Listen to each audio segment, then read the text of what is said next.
So the artworks came out of my studies of Vytynanka, which is, Ukrainian cut paperworks. It's folkloric, but it's also become a symbol of nationality and nationalism within Ukraine, Belarus, and Poland, which are three countries that have taken it to a different level. And I'm inspired by that technique, along with the colors and patterns of Ukrainian Vytynanky, which are the embroideries, and Ukrainian Pysanka, which are, people seem to know them as the Ukrainian Easter eggs, the painted eggs, but actually it's more of a batik technique. So I combine all of those, and all the research that I'm doing and the readings kind of gel in my head, and out of my head come these works. So this became the Malfur Cycle, because Malfurs are a people that I've heard addressed as either being shaman, holistic healers, spiritualists, and they're both genders, they're male and females, and how they work is with the natural elements within the community to help people work on things within themselves that bring a sense of healing. So in the readings, one of the things that came out predominantly was that there's this duality going on, and it's a balancing. Some people might say yin and yang.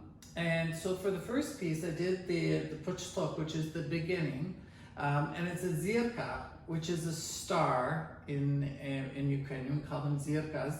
And they're very important to us. We have a zirka that comes out usually during the festivities of Christmas. There are also summer solstice and the equinoxes that are very important. And there's various times of the year when stars become very important within our culture. So from that, I went into the development of the amulets and what the Malfurs actually present to me. And a lot of times what they present is, for me, is visually astounding.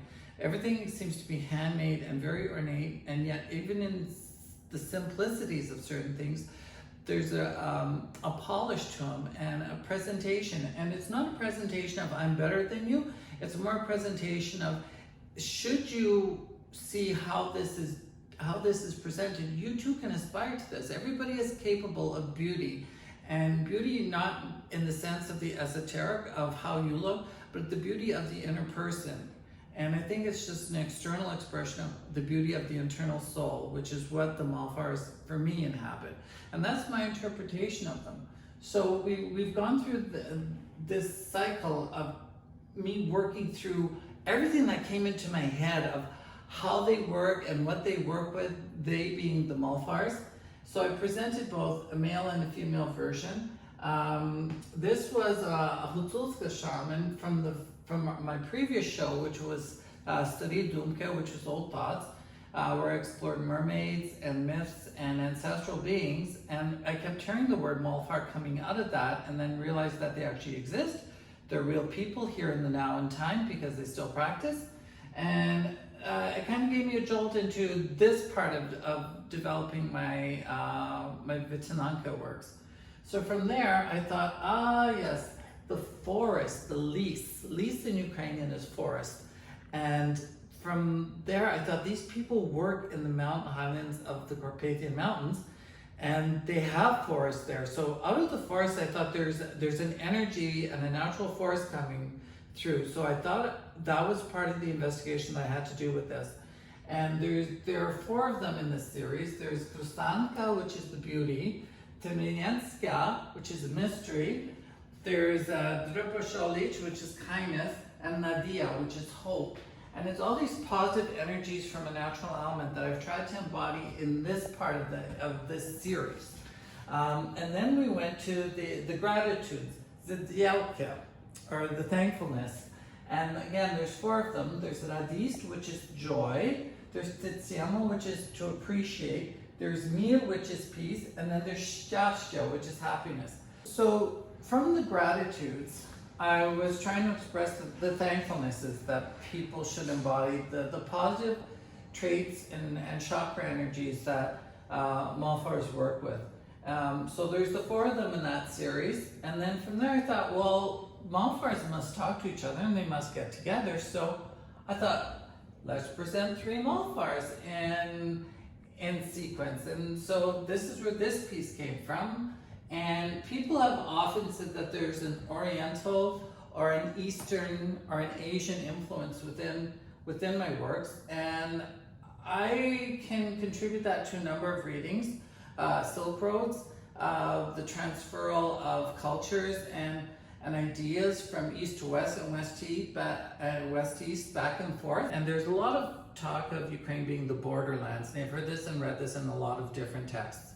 Around I think it was 1998, there was a presentation of Ukraina, meaning gifted of the sun and moon, in I think it was Sumerian, pre-Sumerian text.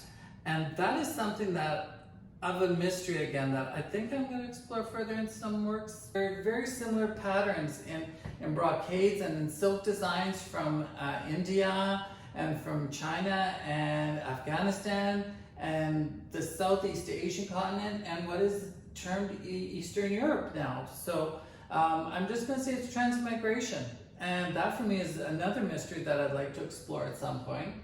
Then we have the Hutzul Malfur, which are the mountain people, which are where the Malfars work and exist and live, and they're in the Carpathian Mountains. And my kind of anecdote, or my, what's the word I'm looking for?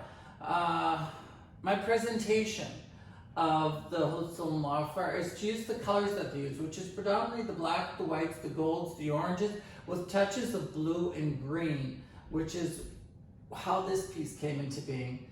And from there, I thought the natural botanicals that Malfars work with, the gardens and the natural elements, the wildflowers, the herbs, and we have the presentation of the night garden. And there's colors at night, at dusk and stuff, that present themselves differently than they do during the day. And there's a brightness and a richness to that I want to envelop in this piece.